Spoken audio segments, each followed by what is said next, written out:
I'm Preston Sawyers Jr. I lived a life without purpose for a long time. At the lowest point, I learned foundational methods to building an ordered life and a worldview. Many of our beliefs are formed from what we are around. What happens when we question those things? True and false, good and evil, they're all around us. How we discern what we see and hear informs how we respond with wise judgment. Warning: this project contains themes that may trigger past pain. If you're battling PTSD, please listen with care and caution. Reach out to support if anything here cuts too close. There are references to conflict and harm that you will hear throughout. Viewer and listener discretion is strongly advised. All right, so when I got home, I was looking for any ounce of normalcy.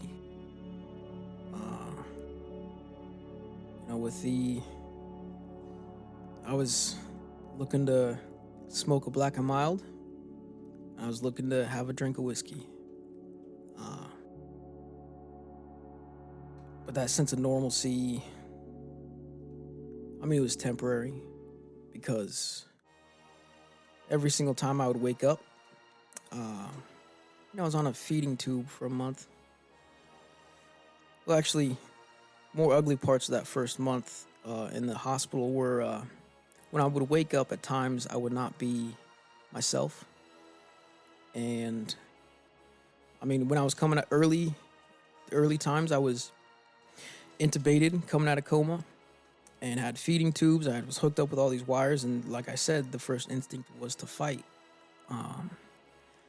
So there was multiple times where one time I bit through the intubation tube, bit through it, chomped it, ripped it off.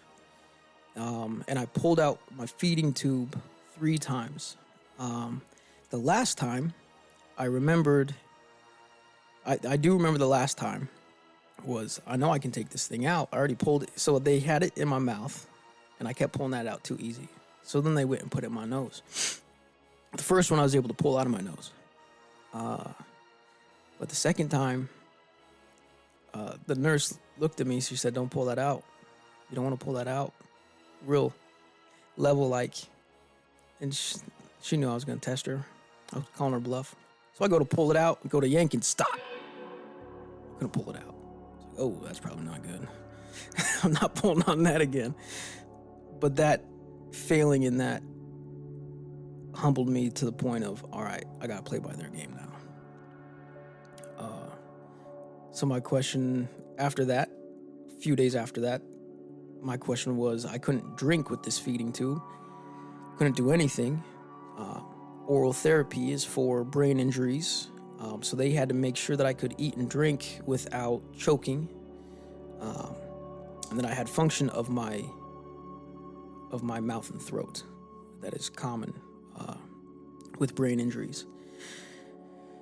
So I asked the lady, what do I have to do to get this feeding tube out? Because I can't even take a drink of water. She says, if you can eat solid food for 3 days, you can get this feeding tube out. All right. So I went on 3 and 4 days of eating solid food. I was like, all right, guys, I played by your game. I ate solid food for 3 days with this darn feeding tube in my throat. Take this thing out, please. And they were unsure because they didn't trust the brain injury. I was still waking up at times. This is within the first week and a half. I was still waking up at times and not being myself, so they weren't sure. But they allowed me to, and I could eat my first real meal. The first real meal was, the nurses were almost puking, ravioli and oysters. Got an expensive palate, So that was my first meal without that feeding tube. And they're like, what the heck is wrong with this dude?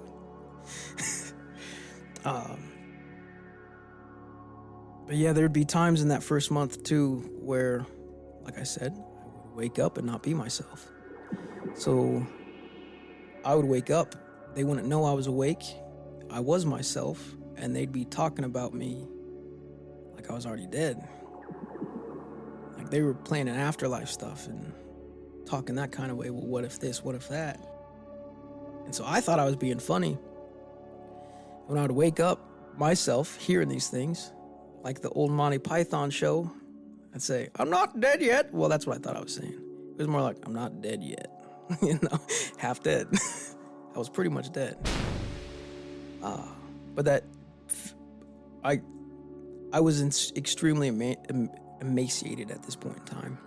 I was emaciated for months and months after that. It took me nearly a year to get back to my normal body weight. So when I was home, my brain injury was still working on recovering. When I was home and I was first, I was working on, my brain was still recovering from the injury. I'd wake up and everything was still foreign to me. Every time I'd wake up, I would have to remind myself what happened, but I would look down at my body and it was so foreign and alien looking, literally alien looking, skin and bones. Like, my pelvis bones were protruding in a nasty kind of way. My legs were nothing but bones. If it wasn't for my tattoos, I would think I was in the wrong body. Literally, every single time I woke up. Everything was that foreign every time I woke up for months. Now, the first month, things were good. When I was coming out of this brain injury too, it was interesting. You know how when people fake their own death because they want to see how people react? I did that, but on the real side of things. When I was on my deathbed, unsure if I was going to make it, I had a lot of loved ones supporting financially with a GoFundMe. Thank you all. The ability, your generosity and ability, the willingness to give like that to somebody who I would say was not a good person. I'm humbled. But also, people on Facebook were sharing stories about me, like they do at a funeral. I only read one of them. One of the first messages I got was from my friend. He speaks through songs. So he wanted my family to play me the song, but I think it's Dropkick Murphy, If I Ever Leave This World Alive. And I mean, because we'd be booze cruising country roads, and that was one of my favorite jams. I now know, I didn't see it at the time. I now know, looking after now knowing Christ, that song's about Jesus Christ. If I ever leave this world alive. And that's, that's talking about going from death to life. And that's what Christ gives us, is life. I now know that. I didn't know it at the time, but that was one of my first memories, was coming back out of that. And so let's go back to it. I get to my apartment, and the girlfriend could keep her drinking down for the first month or two. I had family come visit. It would be at a hospital bed in the living room. I had a full body lift. I had a wheelchair that I needed the full body lift like they have for elderly people to get in and out of the wheelchair, which was excruciatingly painful on the pelvis, the shattered pelvis. And now family was coming to visit, but eventually those started to fade, and I knew it was due to the girlfriend trying to not happy about people being involved, because she couldn't do her drinking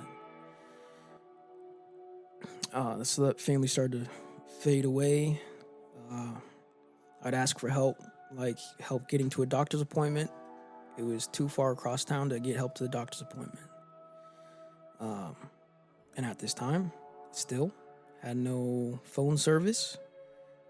Girlfriend didn't pay the Wi-Fi, so I had no form of communication. And one night, when her drinking started picking back up, she gets arrested, and I'm stuck in a hospital bed, wondering how long I'm gonna sit in this hospital bed.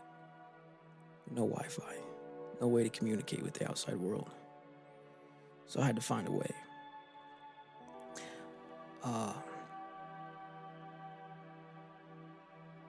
As soon as I got home, while I was in the hospital, but when I got home, it got the worst because they weren't helping with my pain management.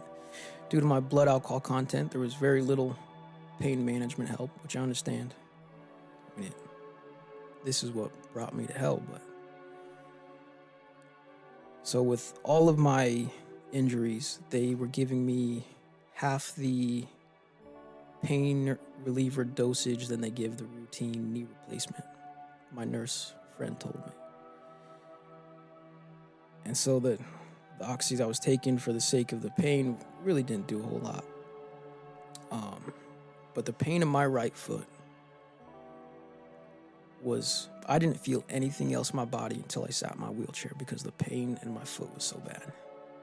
I mean, I had shattered everything, but that right foot, I knew something was right. I was telling the doctors, there's something wrong, something wrong. This is not nerve pain. They kept telling me this is nerve pain. I was like, it's not nerve pain. There's something wrong. But that pain, I now know, was a bone infection. And while that bone infection was taking hold, the pain that came from that was every minute, all day, excruciating pain where I was about to break. I was on the verge of breaking mentally.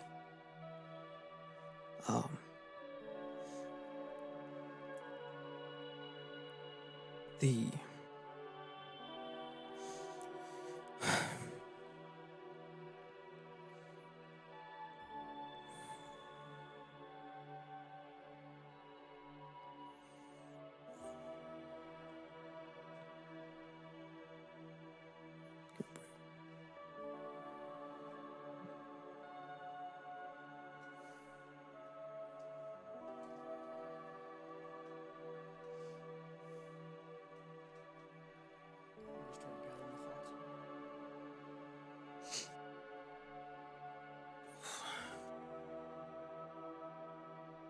when the pain started taking hold, I mean, the only relief I would get was from the, I don't know what the sleeping meds that they gave me was, but they were a benzoamphetamine, I think it's called, or I can't remember how to enunciate that.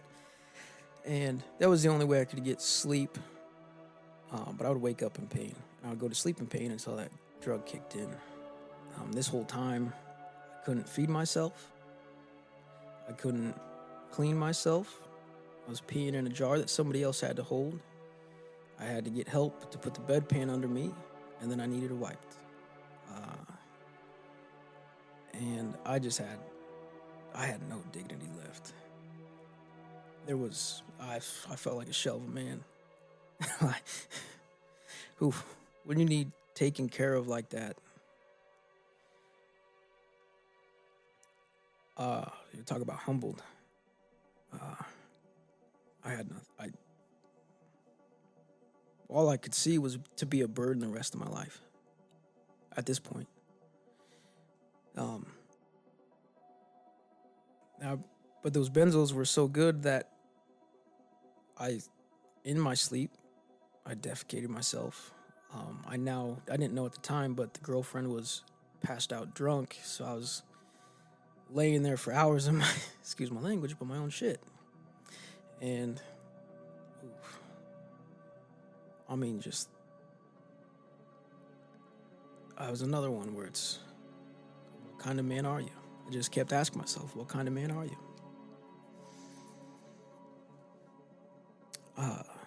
That pain began to get so bad, though. It was just a day in, day out.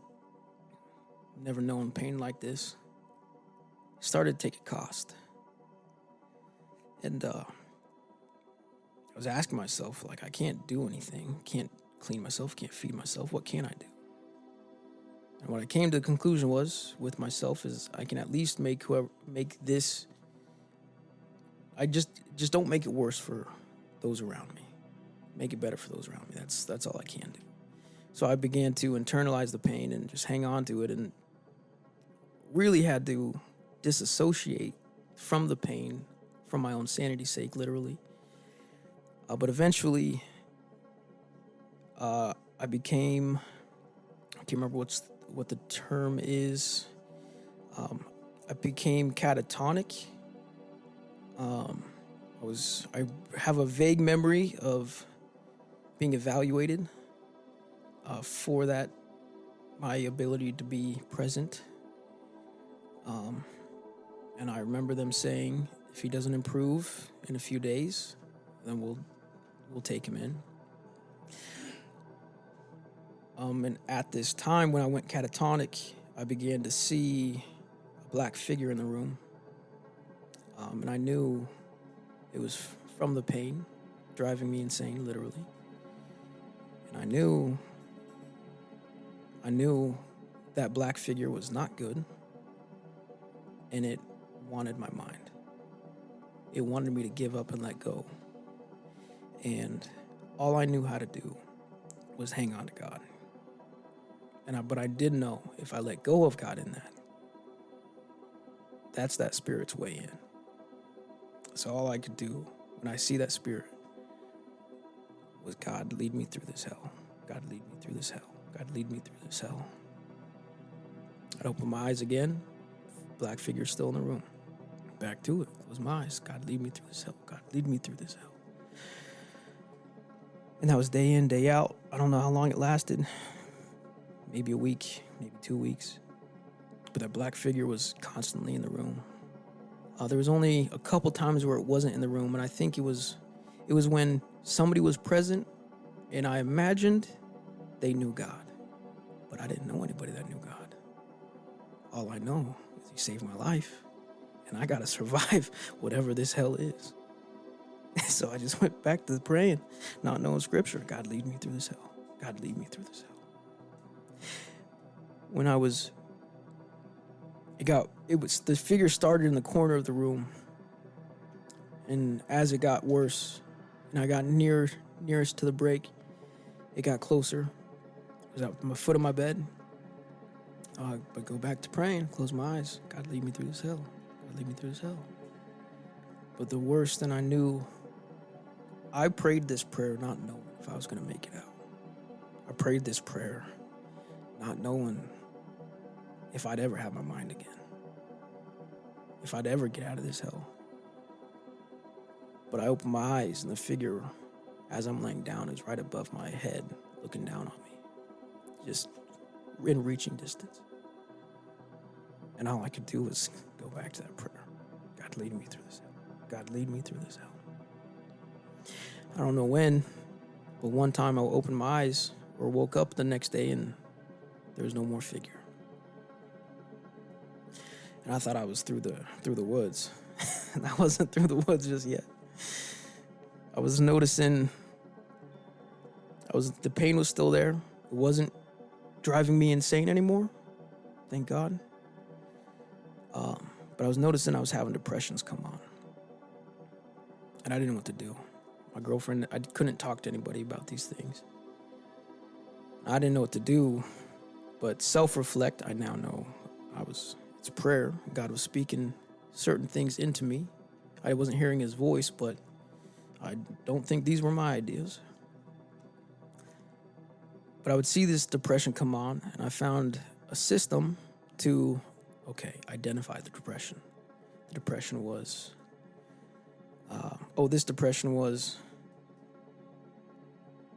my sexual sin was catching up with me. And because of my shattered pelvis, that's how to put it kindly, my manhood didn't work. And my question to the depression was, well, one, God was teaching me, you think your sexual escapades are what makes you a man? I'll take that. Now who are you?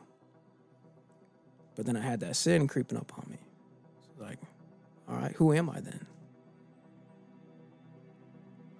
So the depression would come on, and I imagined this vision in my head. In my hospital bed in the living room, there was a green card table sitting next to my hospital bed. There'd be a foldable chair at that table. So I'd look to my right, invite the demon which was the depression, to sit at the table. And I'd begin to talk to it. The demon would tell me a lie. I'd turn to God, say, God, is that true? He said, no, this is the truth. Turn to the demon, tell the truth that God shared. Demon would tell another lie. Turn to God. God, is that true? He said, that's not true. This is the truth. Go back and forth with the demon just like that until the demon had nothing else to say. So I asked the demon, are we done? Is there anything else? No. All right, you can go along. And it was a week. The demon at that point was weak, had nothing. It would go on, keep dragging his head. But then there'd be another depression that came on. All right, you thought a man was what he can do working with his body? Yeah, that's gone. Who are you now? That demon would sit at the card table.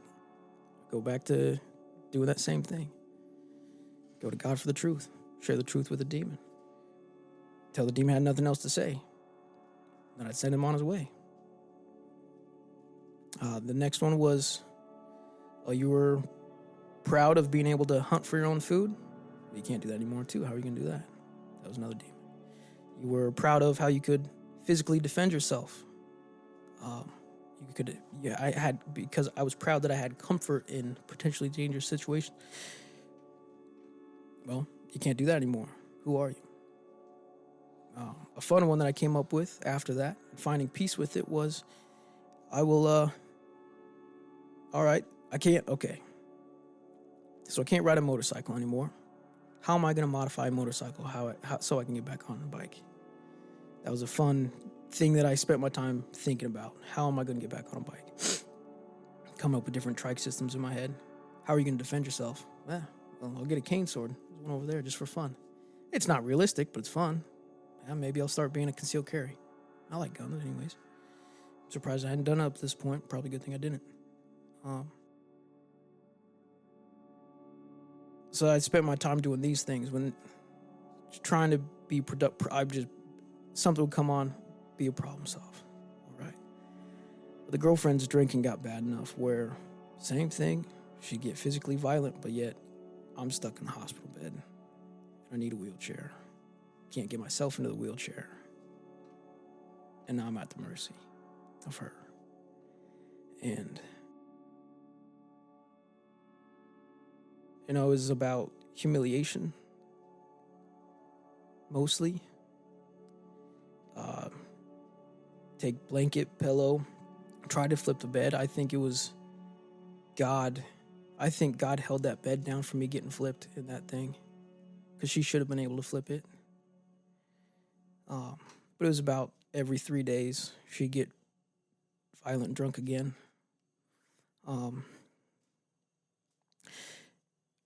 But in this time period too, my sexual continence came back. That might not be the word, but my ability came back, and I began to have premarital sex. And in between the physical violence, getting beat up and fighting off with literally one hand, one halfway working hand.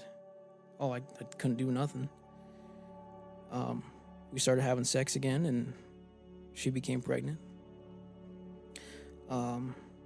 This was another thing that I think God was showing me in this. You want to live this way, there's going to be consequences. This is what happens. I eventually left, and the only reason I left, though, is because in my inability to move and get around, and in these violent fights, she began to bring out knives, and she never used one on me, thank God. She threw one at me, was not harmed, but in front of me, she was threatening taking her own life. Like I said, I don't hold anything against her. She has been hurt and done wrong, and these things were given to her by evil people. I don't think she's evil at all. I have nothing but love for her, and pray for her to grow in these things, and I know she can. But because I know that wasn't her. When I left, I was finally offered my sister's couch. That was the only option. Parents' house wasn't an option. Rehab was a month's wait. And so I start living on my sister's couch. Still physically unwell.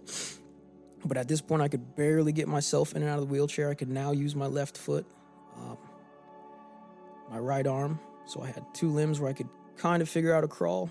It was pretty ugly, but I could get it done. And so I would sleep on the couch, had my wheelchair, and I could crawl into her half bath that I could use a toilet for the first time in months. First time I used the toilet in months. And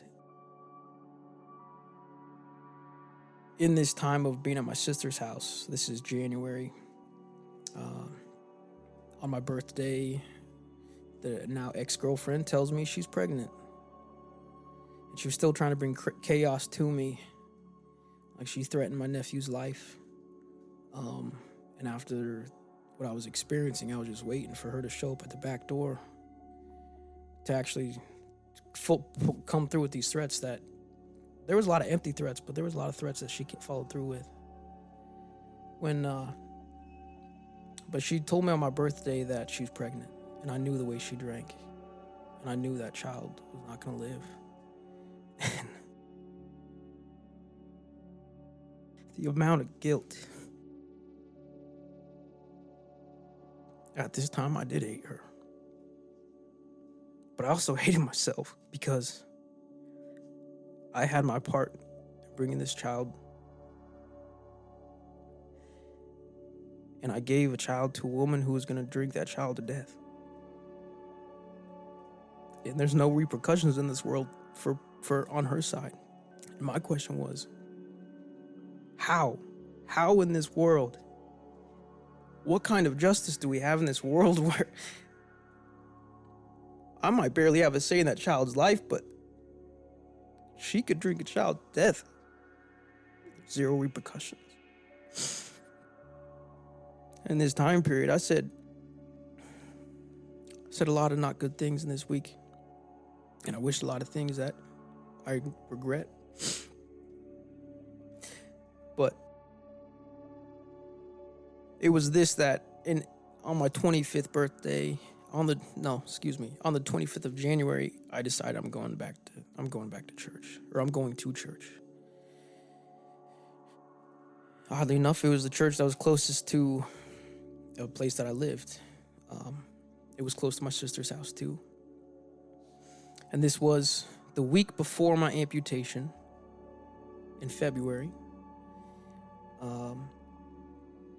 I went to church my first day, and it was a small group Sunday. They were getting everybody plugged into small groups. I'm just trying to figure out who this God is that saved my life. And I looked half dead. You should have seen the looks I got in public. I know the way I looked because I saw the way people looked at me. It wasn't disgust, it was fear.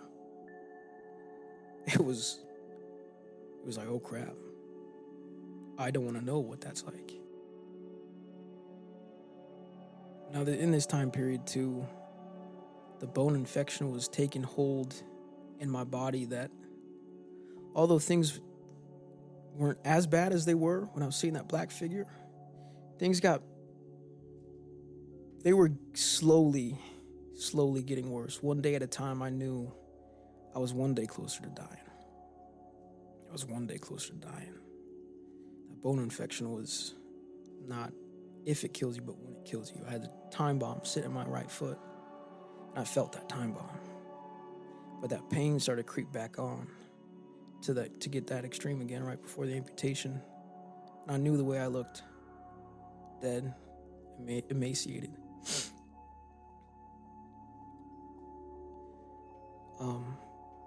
I go to small group on Monday.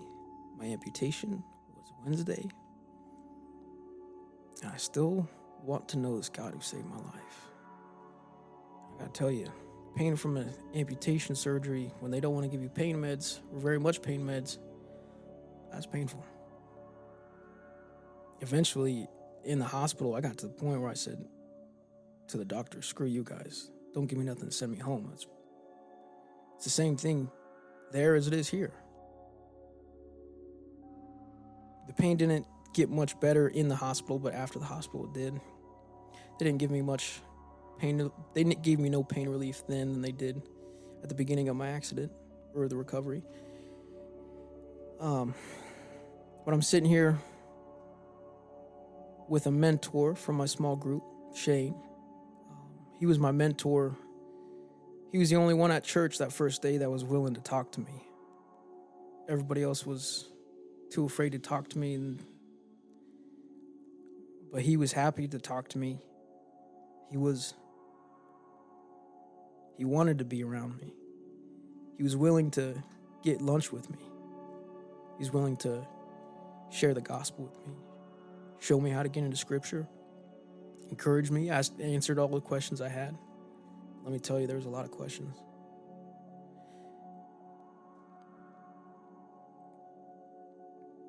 Now with Shane, I was going through the process, and I asked him all the questions. I had no more questions, and he had no more answers, and he just told me, I can't do anything else. This is between you and God. This part, you have to go to God with this. So I didn't know what else to do. I was all right. I shut all the media off, didn't watch any TV. I didn't listen to anything except worship music, audio version of the Bible. I would read the Bible, and I would pray all day long. And I did that for at least 2 weeks. Day in, day out. That's all I did. And eventually, it wasn't until I was praying to God, trying to understand, and I was learning who God was because I was in Scripture, but I didn't know Christ yet. It wasn't until one night I was like, all right, Jesus, I prayed to Jesus. Jesus, I don't know what to say to you. I don't know what to ask. I want to know you. And the next day, I didn't see it until about 11 a.m. And I had a doctor's appointment at 8. But leaving the doctor, I was just in a euphoria. And I didn't see it until 11, but my dad gave me the ride to the doctor's appointment. I said, Dad, I think I know what it means to live the light.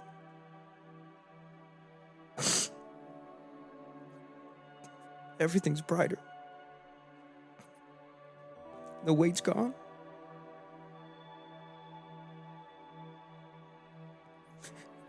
It makes sense.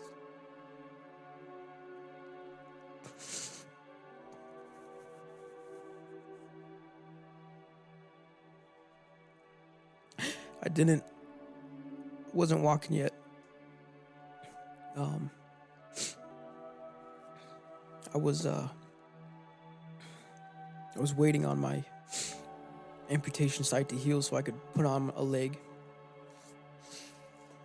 But as soon as that leg got cut off, my body started to heal. And there was life. There was starting to be what could be a life starting to be seen. I wasn't really sure about it yet. Didn't know what it was going to look like.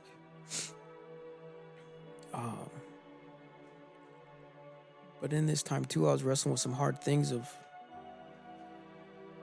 I see the way people look at me. So I was going to test it. Like, people are too afraid to look at me. All right, let's see how willing they are not to look at me. So, Lord, please forgive me, but I started doing petty thefts at the grocery store. Like, grab a snack and a Gatorade and just roll out the door. I was like, oh, people are too afraid to stop me from stealing. They're probably realizing, like, oh, he's got more things to worry about. And I know,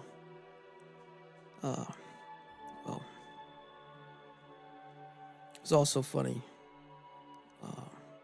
When I'd go in public, everything was shattered. I had X fixes on my feet. In the hospital, they'd be saying, "Oh, you need to wear a mask. You need to wear a mask." I was like, I can barely breathe as it is. I'm not putting a mask on. It's like, I don't need a mask. I need a foot. I don't need. I need a lot more than a mask. Last thing I'm worried about is COVID-19 right now. To me, that might be mercy. But I thank God that He showed me through wrestling with how people are gonna look at me, and my mentor Shane, he shared with me too, is he helped me find that I'm not sure how it came about, but I was on the verge of either getting grumpy, ugly, and nasty, or we're gonna have fun with it. And I chose to have fun with it. So I started joking. Me and my sister would make amputation jokes all the time, even before my foot got amputated. I was just preparing myself for. I did an open mic set about pretty much everything having a missing leg. I decided I was just gonna have fun with it. Well, yeah, could be a curse, but it could be a lot of fun too. See how much fun we can have with it. I was starting to see the answers of prayer too, and seeing my sister and brother-in-law get their first house. And with them getting their first house, they were moving back to Nebraska. I didn't have very much of a life in Colorado. I knew life was going to be hard to build in Colorado. So I decided to come back to Nebraska. I started talking to an ex-girlfriend, and regrettably, I went back to my what I thought was the way to live life, and I moved back to Nebraska moved in with her, and that did not last long, understandably. I was not well physically, mentally, or spiritually. It's a bad idea. I tried working at a Casey's gas station, which I was in walking distance, but I could barely walk at the time. But I couldn't even work at a Casey's gas station. I couldn't take out the trash. I could barely get to work. This ain't working. So we split for the better. I call a buddy up who he already offered his house. I should have took him up on it. And I said, "Do you have a place I could stay?" He's like, "We got you." Love that man. He's got 6 kids, and him and his wife and his kids are willing to sacrifice for those they love. They're amazing, amazing people. But they got 6 kids. There's not a lot of room. So my living situation was on a mattress in the corner of the basement. Trying to still not knowing how to navigate all this. Waiting on disability, not knowing how to live life. All I saw was this mattress, and I wasn't making life easy for them. And so I got nowhere else to go. I almost went homeless again because I was noticing the strain I was putting on their family. So I chose to leave, and I love them. And I know I was not making their life easy. In that time, I found a friend at church who, that's her line of work, is getting people in difficult life circumstances into finding stability of life. And it starts with the home. And she helped me get into my first apartment. I was 28. Yeah, I was 28. And I realized this is the first time I don't have to worry about my housing to be taken from me in years. This is the first time I am not wondering when I'm going to get kicked out. Strangely enough, my first 2 weeks in this apartment I'm in right now was some of the hardest. Reflecting on, well, there was solitude. It was the first time I was alone for that long. But then 2 was seeing the effect of that unstable housing on myself. Reflecting on, excuse my language, but no shit, you couldn't get life figured out. You were trying to survive and not knowing if you're going to survive the next day. You didn't know if you're going to be homeless the next day. How can you thrive or grow or be comfortable, have peace? It's not possible. But I was starting to see it was the first time in my life, in a long time, not ever, well, maybe. But it was the first time that I was starting to see, oh, there's stability here. I have a church family and a church home that I can count on. And I'm not afraid to be looked down on. But it was the first time that I was able to really start to grow, because I had a lot of people in my life, and I had a lot of people in my life beforehand that were willing to help and give, but I was not in a place to be helped. And that's not on them, that's on me. It was the first time in my life up to that point that I was able to really start to grow.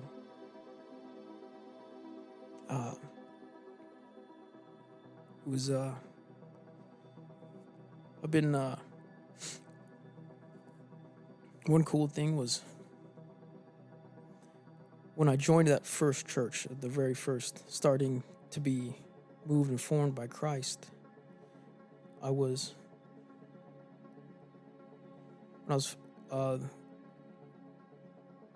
did a spiritual evaluation of a get to know you thing at the church, and the gifts they shared with me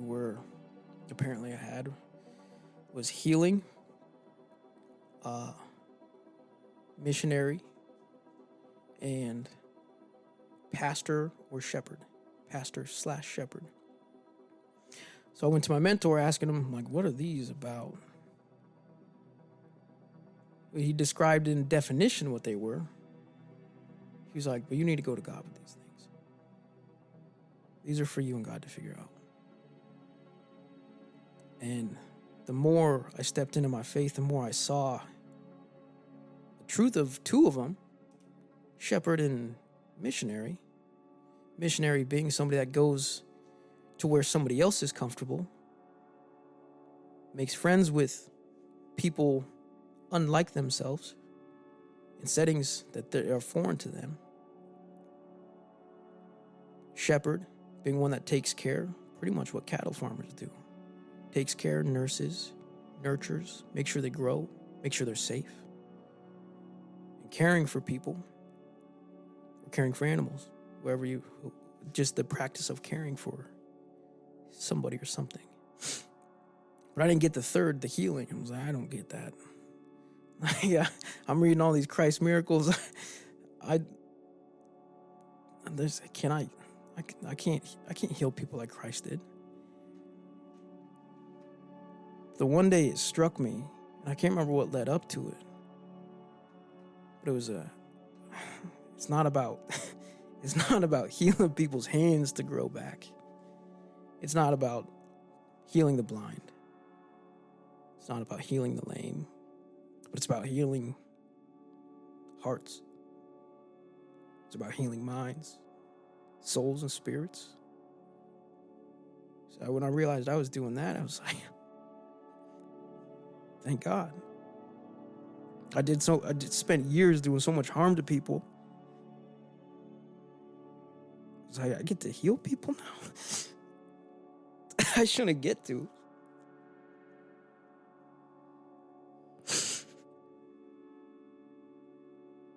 The same kind of people that I hurt, now I get to heal.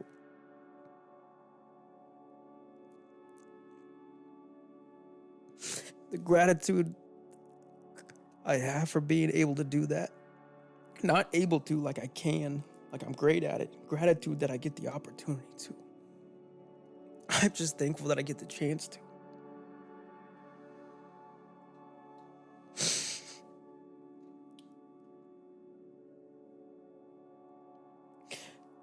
But I was starting to see the other practices. Shepherd is part of that healing too. But I was starting to see the missionary thing come to full effect, and the life that I lived up before that, I already had practice of it. I was living in a place where I was minority. I was jumping from one extreme to the next extreme. Partying in downtown Denver, living, and then coming back to live on the feedlot. I was already prepared. And then I began to see, well, how do I use this? I talked to somebody at the church. Jason Matthews shares, I got somebody I want you to talk to. Meet with this pastor. Meet with the pastor, and he says, "This is Brendan Lang." Brendan's like, "All right, what's your story? And let me get to know you. And what's this vision?" And I share with him. He goes, "Whoa, all right. I got somebody for you to talk to. His name's Derek." So, all right, I'll meet another guy. And I was thinking after this, I was like, how many people do I got to meet? Not against it, but all right. Just started creating more questions than anything. I'm like, I don't understand this. But okay, let's go. I meet with Derek, and he goes, what you're describing is missionary for the unreached, UPGs, unreached peoples. And missionaries for the unreached are in difficult contexts. It's difficult. It's unknown. You may not see any fruit come from it. He said, now if you're up for it, there's a 16-week class that can be taken for college credit, or you could just oversee it. I was up for it. There's no questions asked. I said yes. I'll take that 16-week class. Spent my last dollar paying for that class. And for the weeks after that, I usually spent my last dollar trying to get there. I would spend my last dollar just to get to the class. But Derek was surprised. He's like, dude, nobody just says yes to this class. Not very many people take the class, one, because it's difficult, but also it's 16 weeks. So, well, I got nothing better to do. Can't work. I hand carve wood and whittle, and that's read scripture. What else do I have to do? Can't do anything. I was, and then in that time too, Derek started to show me, like, all right, you want to be a missionary for the unreached? How about you start selling camel's milk to the local Muslim folk here in Grand Island? Okay, I'll try selling this camel's milk, but can't people drink camel's milk? I had no idea what I was getting myself into. He's like, yeah, well, I'll show you. I've been doing it. I'm stepping away, so if you take over, that'd be great. So I'm following him, take a couple notes.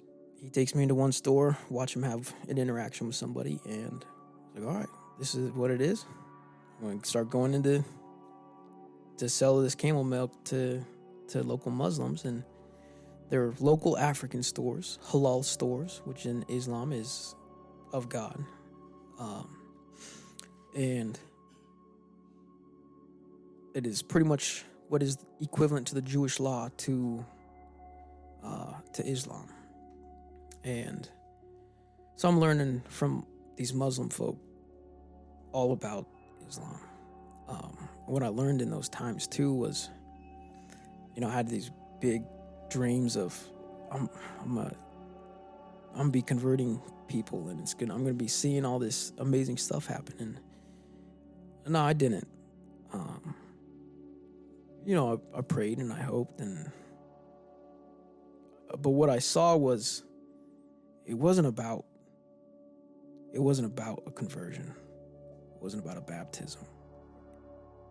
It wasn't about them seeing Christ as God. It was about my goal, and turned into, how can I soften their heart to whoever it is? Removing the expectations. Getting rid of these big goals. Just want to be with them, learn from them. And then that's when things started working. Still, again, I did not have any breakthroughs. But I did have people who wouldn't look my direction.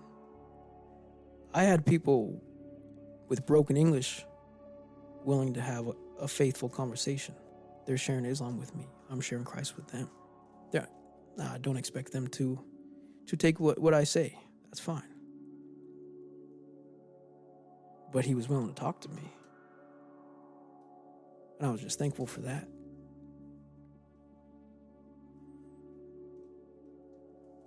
And when I finally decided, all right, I don't know what ministry is. I don't know how to do ministry, but I'm just going to start doing ministry, whatever that looks like, having no idea. Man, I sat down with a buddy for breakfast over coffee, not knowing what I was doing. It was just, how do I do this? I don't know. I'll share where I was, where I am. I don't know what else to do. Apparently, that's all ministry is. Being willing to not talk, but listen. Hear where they are. And be willing to be there with them. Like, I didn't care where my buddy was. But I was willing to be with him. And I couldn't do it for him. But I could share hope with him. I couldn't bring him sobriety, but I can at least let him know he's got a friend here. Now that I've learned the hard way too is, when I was doing that, learning how to do it, I'd find myself in a pickle of this ministry thing I was thinking I was doing, not knowing what I got into, and then so I was going to the church. All right, what did I do here? Or what is the situation? What's the best practice in this situation? I don't even know. And they were all for it. Any question I had, I was so grateful. And my free time was spent at the church, reading scripture, carving wood. Read scripture, carve wood. And then meet with people. When questions come up, come to the pastors and ministers and ask them.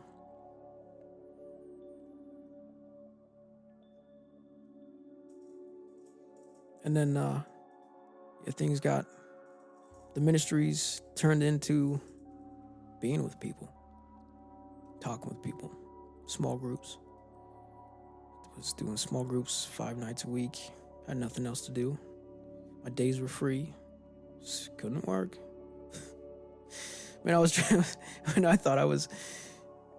Before I decided I was going to do ministry, so you want to talk about God closing doors. I was bound and determined I was going to figure out work whatever way I had to.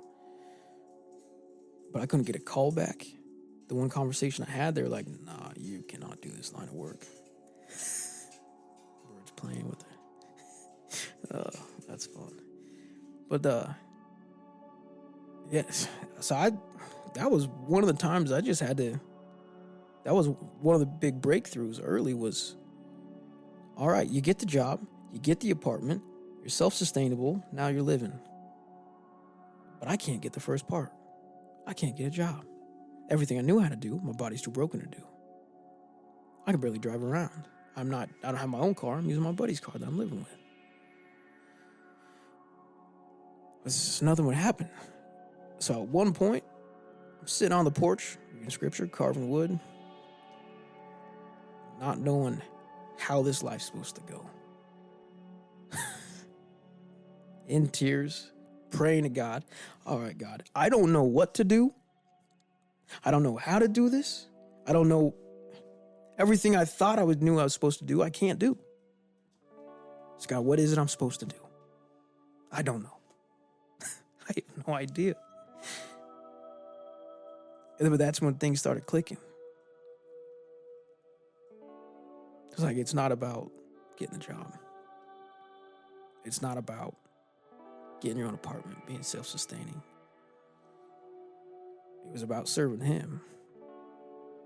And my prayers turned into, what am I, Lord, use me for whatever it is you wish to use me for.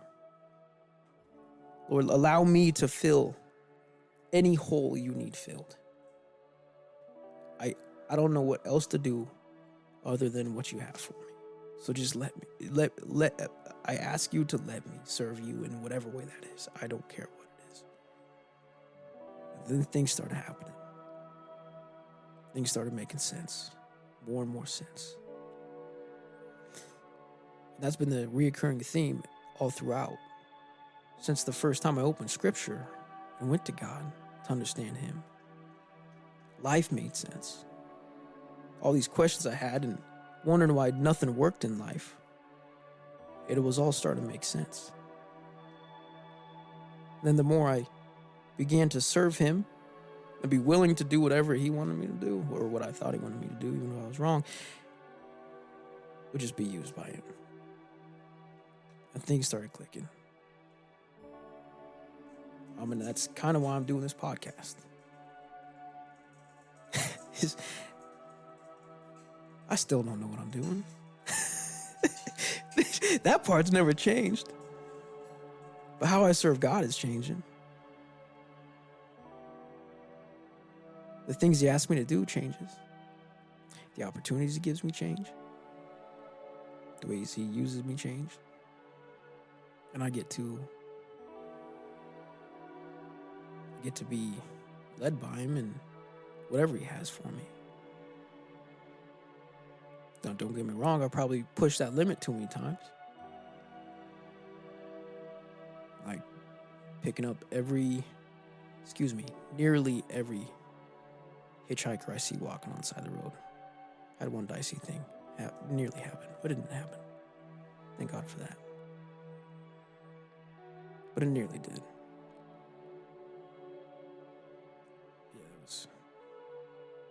We go to Guatemala with 3 months out of surgery on my one foot that's remaining and a prosthetic leg and get to see what I should be living like. This ministry gets wheelchairs to people that I got to meet a lot of people that don't speak a single word of English that are living in Guatemala with a missing leg. What their life looks like, what their opportunities are. That gratitude. To get a wheelchair for them is rare. What that wheelchair can do because of the way their living situations are is limited.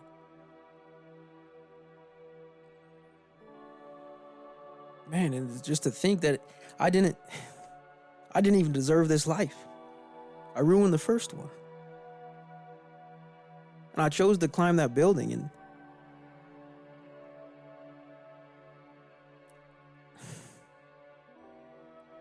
honestly, like I prayed that prayer, or I said that when I was in coma. I don't want to do this anymore.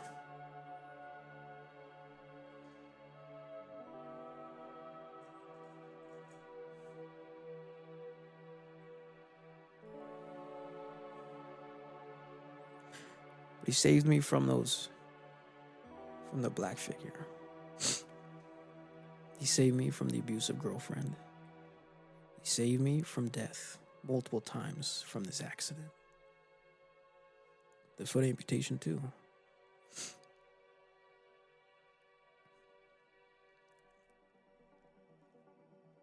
So that's why I'm doing this podcast.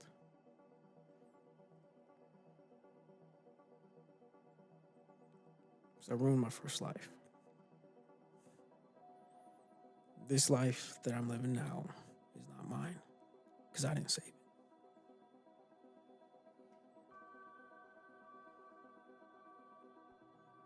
He saved me. Christ revealed himself when I prayed to him.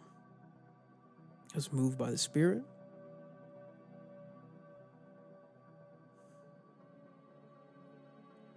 I'm just thankful.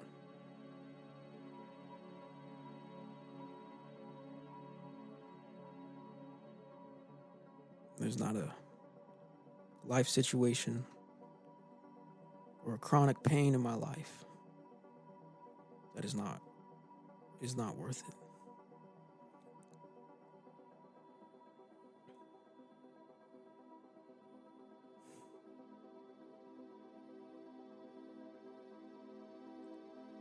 My faith was formed in that hell that I found myself in. Now, the faith wasn't in when I got into Scripture. I think my faith was formed when I was praying to God to lead me through this hell.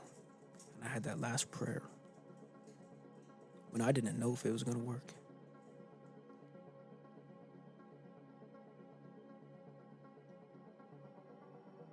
And I'm thankful for it. Like I said at the start, I don't have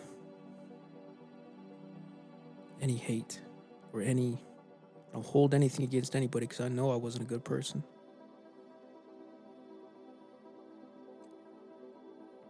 And I'm very grateful for so many of you.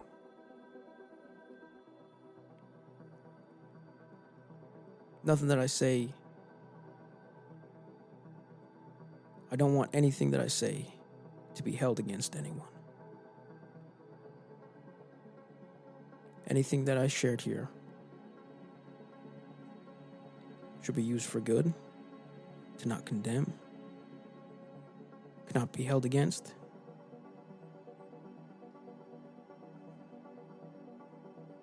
And one thing that I've said in the past, but I need to make this clear, especially because it's on recording, is I would endure pain like that to know who God is. Thank you for listening.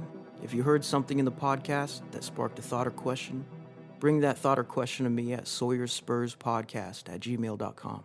You can find me everywhere podcasts are found. Help me with a follow, share, and a like. This podcast is proudly a part of Big Sack Productions, where your podcast dreams come to life. You've been listening to Euphony Innovatives Sonified.